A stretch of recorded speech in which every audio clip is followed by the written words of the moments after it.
Я прожил на улице с 6 лет до 10. 6 жаштан 10 жашка чейин мен көчөдө жашадым. Первый побег я совершил с дома, когда мне было 6 лет. Это из-за того, что меня мама побила. Биринчи жолу мен 6 жашымда үйдөн качкам. Апам сабаган эле. Пытаюсь выбиться в люди и построить свое будущее, чтобы мои дети не пошли по моим стопам. Адам болуп өз келечегимди кургум келет. Анткени балдарым мендей болушун каалабайм. Бул бешиктен бели чыга элек кезде үй бүлөлүк зомбулукка кабылып, акыры көчөдө жашоого аргасыз болгон баланын сөздөрү. Ар кандай себептер менен ата-энесинин кароосу жок калган мындай балдар менен кыздар азыркы күндө Кыргызстанда миңдеп саналат. Ата-энеси каза таап же ата-энеси көзү тирүү болсо деле, бирок таштап кеткен наристелер балдар үйүндө. Андан кийин атайын мектеп-интернаттарда баш калкалап келишет. А бирок интернатты бүтүргөндөн кийин мындай жаштар жашоосун өз алдынча улантууга мажбур болушат. Окууну аяктары менен аларды коомго аралаштырып, өз алдынча жашоого даярдап, көмөк көрсөткөн адамдар да жок эмес. Ушундай жардам берген адамдардын бири менин атым Мерим Осмоналиева, мен ушул Oasis уюмунун жетекчиси болом. 3 жылдан бери ушул жерде иштейм. Сиз угуп аткан подкаст Киши деп аталат. Менин атым Элмурат Ашыралиев. Бул подкастта коомду жакшы жакка өзгөрткүсү келген жана ал үчүн өз салымын кошкон кишилер менен тааныштырам. Ошол Oasis'ке келгениме аябай кубанычтамын. 3 жылдан бери жыл сайын 60 балдарга жардам беребиз да. Ошол жетим балдарга, көптөрү жетим балдар деп эсептелинет. Тоголок жетим балдар жана ата-энеси бар туруп кароосуз калган балдар менен кантип иштеп калганын, аларды коомго аралаштырууда кандай кыйынчылыктарга дуушар болору жөнүндө Мерим Осмоналиева алдыда өз айтып бермекчи.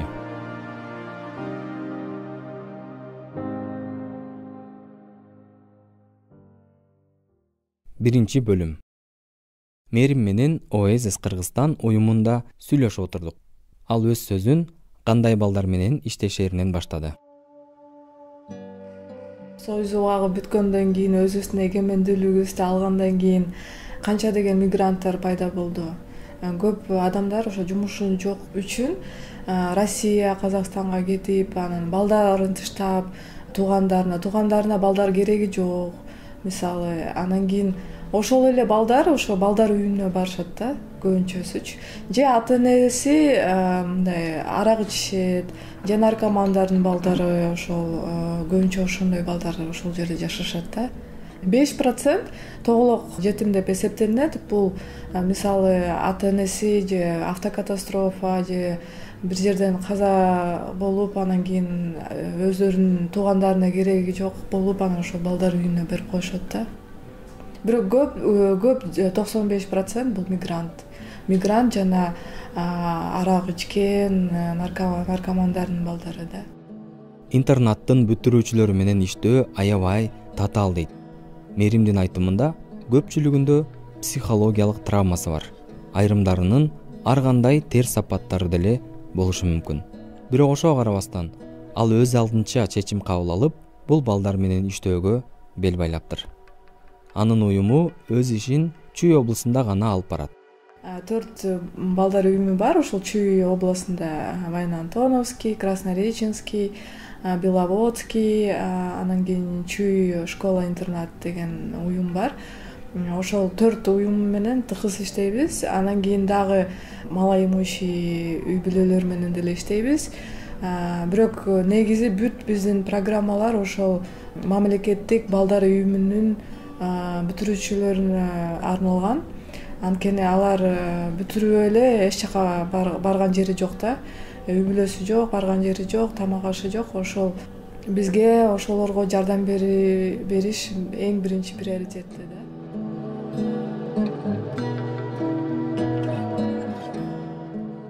Биздин эң негизги жумуш бул ошол калган балдарды, балдар уюму болобу же айылда болобу, ошол балдарды карап, адамдык ресурстарды коротпой, аларды эртеңки преступниктерди кылбай, биз алардын билимине инвестиция кылышыбыз керек да. Эртең эле алар салык төлөйт ошо өкмөткө.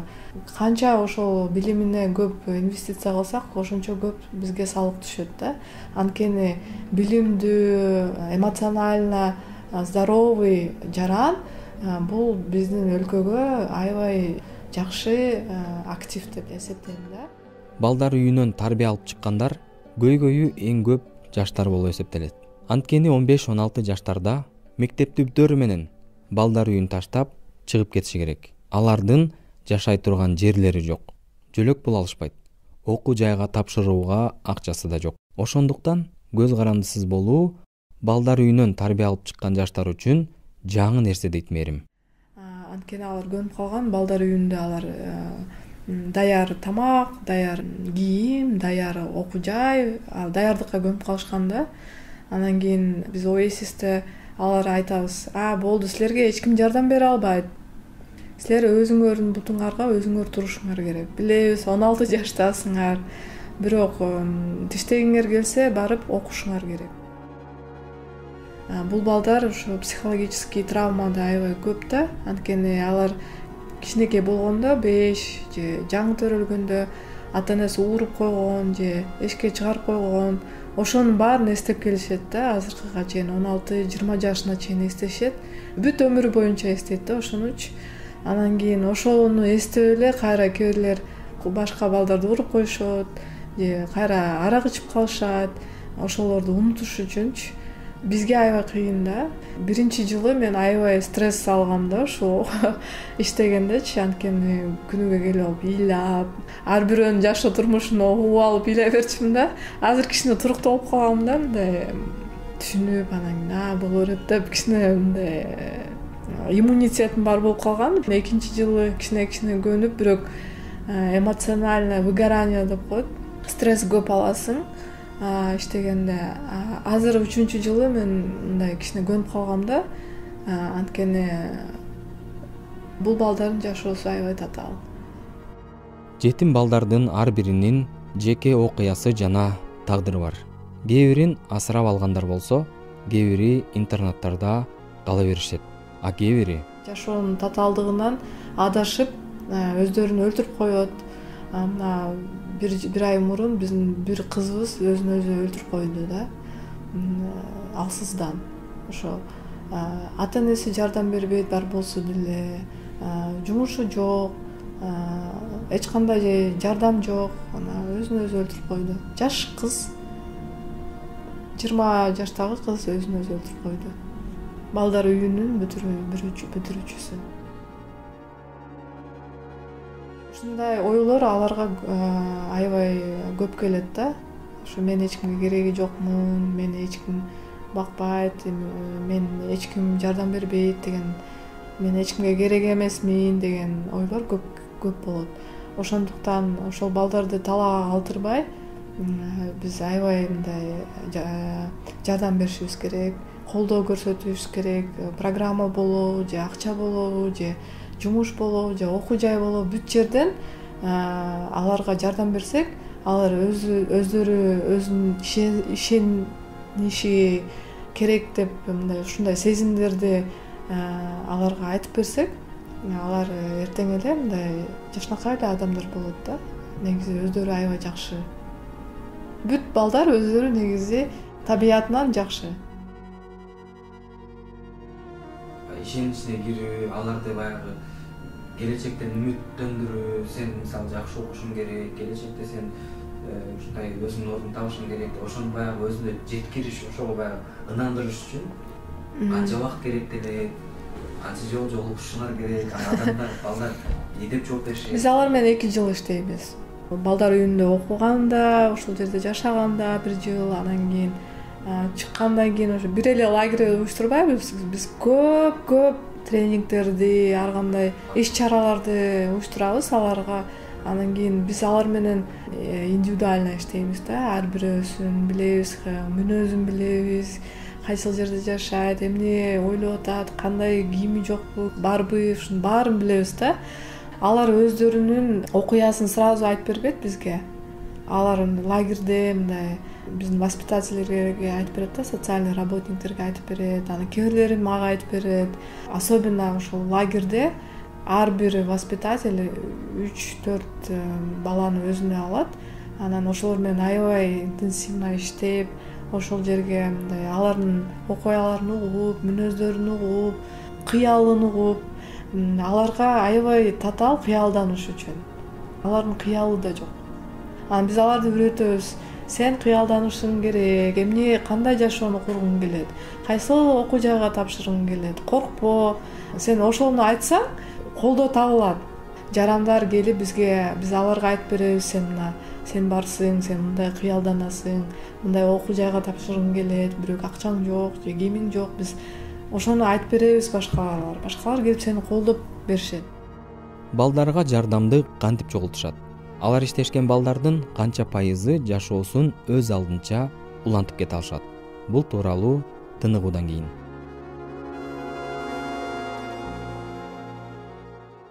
Сиз Киши подкастын угуп атасыз. Бул эпизоддо Мерим Осмоналиева туурасында сөз болууда. Экинчи бөлүм.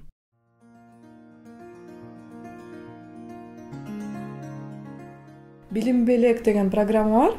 Бул билим белек программа, мисалы 1% ушул балдар үйүмүнүн бүтүрүүчүлөрү жогорку окуу жайга тапшырып алат да, же 1% да. Бул абдан кичинекей өлчөм деп эсептейм да. Анткени бизде аябай таланттуу, акылдуу балдар көп да. Ошон үчүн биз алардын контрагына акча чогултабыз да. Мисалы бул жылы биз 8 баланы колдодук. Алар аграрный университет, национальный университет, американский университетке тапшырышат. IT академиянын бүтүрүүчүлөрү да бар. Ошол баарына биз ошо акча издеп жардам беребиз да, ошо бутуна эле туруп кетсе депчи. Ошондо жардам бергиси келгендер кантип өзүнүн салымын кошо алат? Бизде сайт бар, билим белек чекит KG деген. Ошол жерге кирсе, мындай биз балдар жөнүндө жазабыз да. Азыр платформада где-то 8 бала бар. Ошол өздөрү тандап алышат да, кайсы баланын окуясын окуйт, кандай маселелери, кайсы окуу жайга тапшыргысы келет, өзү тандап алса болот да, колдогусу келсе. Анан кийин ошол жерде мындай эреже жазылган да, кантип акча которсо болот. Баарына биз мындай отчет беребиз. Канча акча которулду, квитанциянын баарын ошол платформага коебуз да. Биз Oasis фонд эчтеке албайбыз, ошол баардыгын ошол окуу жайга жөнөттүк ошол акчаны деп. Жаштарды окуу жайга киргизип коюу менен эле чектелип калышпайт. Андан ары жатаканасын, тамак ашын каралашып, колдоо көрсөтүшөт. Анын баарын кайдыгер эмес жарандардын көмөгү менен ишке ашырып келатышат. Баса белгилеп кете турган жагдай бул уюмдун Foodbank деген программасы. Өзгөчө азыр коронавирус деген оору тарап аткан маалда бул жаштар азык-түлүксүз жана гигиеналык каражаттарысыз калуу коркунучунда турат. Бул жаштарга жардам бериш үчүн уюмдун Элсом капчыгына акча которсоңуз болот. Элсом капчыктын номери 0770 554 503.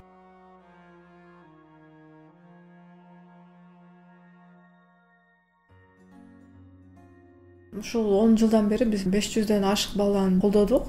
80% бутуна туруп кетти.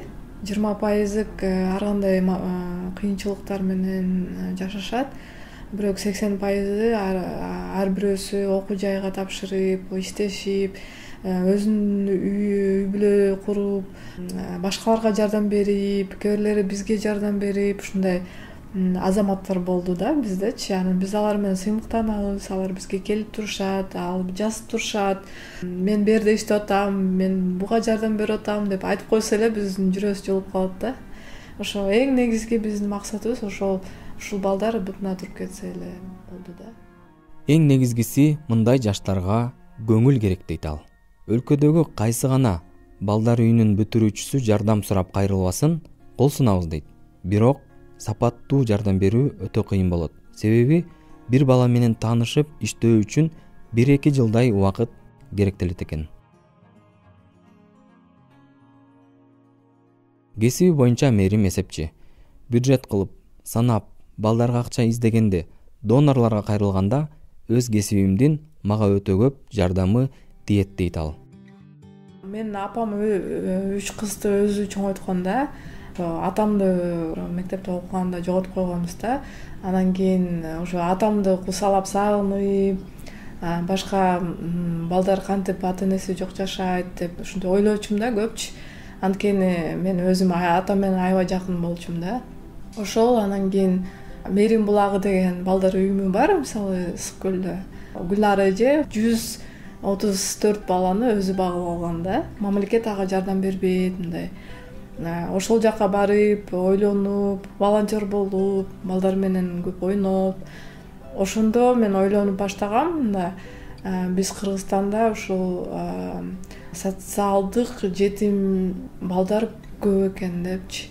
Миграция биздин келечегибизге аябай терс таасир этет экен да. Өлкөдөгү интернаттар жыл сайын 350дөй жаштарды уядан учуруп чыгарат. Анын ичинен 150дөйү Чүй облусуна туура келет экен. Мээрим жетектеген уюм 2 жылдан бери социалдык өнүгүү министрлигинин каржылык колдоосун алып иштешип жаттыр.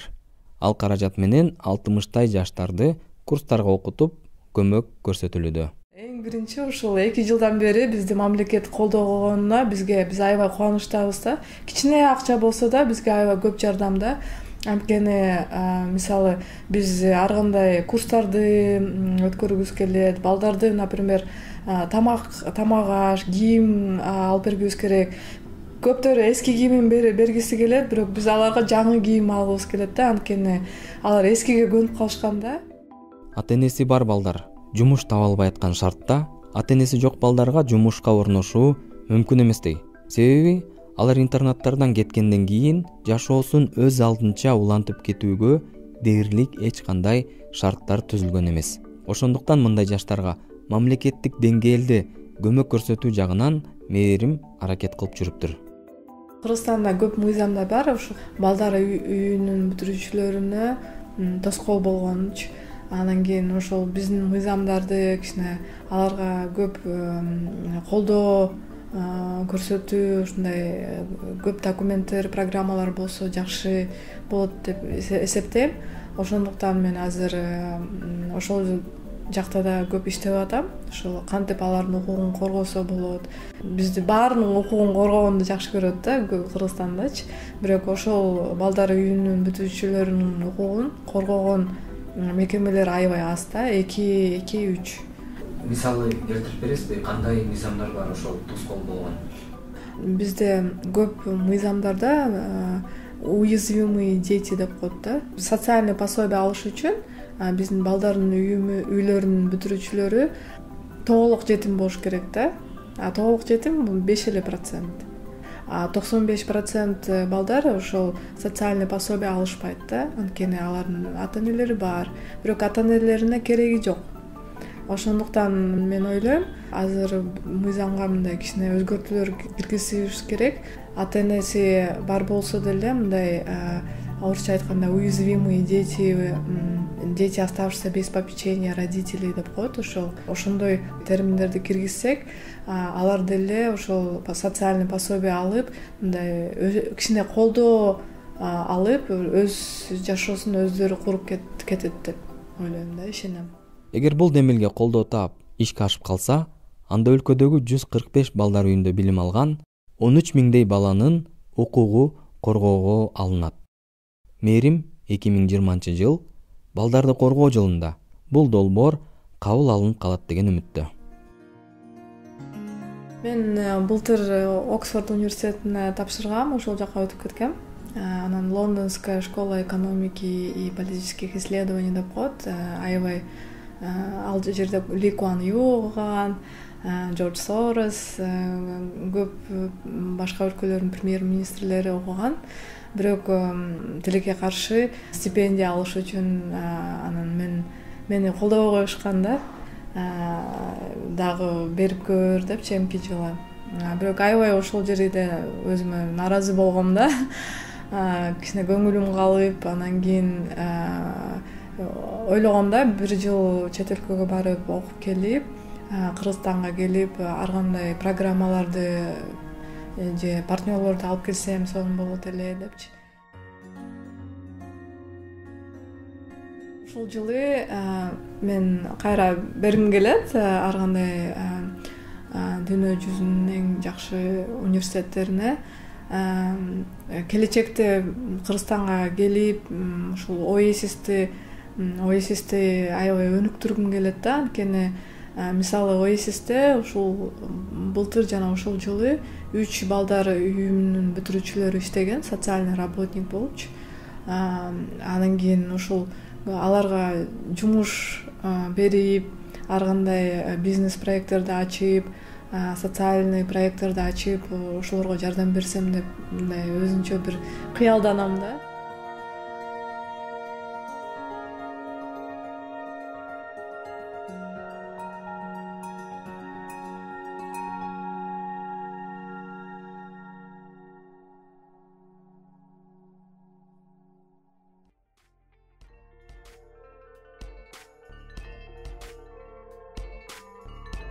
Бул аптанын эпизоду аягына чыкты.